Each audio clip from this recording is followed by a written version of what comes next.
بسم اللہ الرحمن الرحیم۔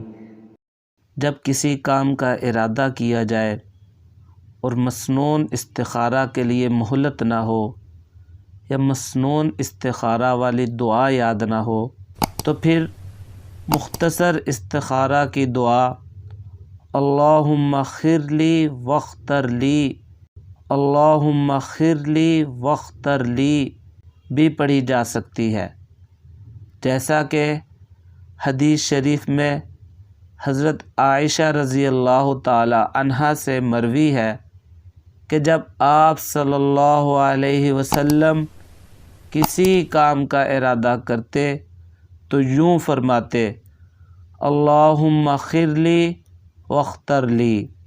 ترجمہ اس دعا کا یہ ہے، اے اللہ میرے لیے میرے معاملے کو خیر کا ذریعہ بنا اور میرے لیے جو درست ہو وہ پسند فرما۔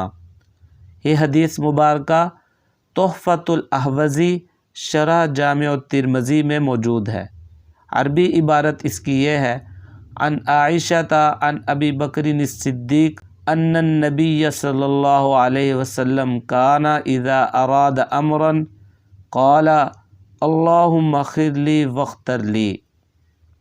یہ حدیث مبارکہ تحفۃ الاحوذی شرح جامع الترمذی میں موجود ہے۔ یعنی اگر کسی کو استخارہ کی مسنون دعا اللہم انی استخیرک بعلمک الی آخرہ یہ والی دعا یاد نہیں ہے تو پھر وہ اللہم اغفر لی واختر لی یہ دعا بھی پڑھ سکتا ہے، اور جو بھی کام جس کام کا بھی انسان ارادہ کرے تو اس کام کو شروع کرنے سے پہلے یہ دعا پڑھ لے۔ اس سے اللہ رب العزت کی خیر اور برکت آدمی کے اس کام میں شامل ہو جائے گی۔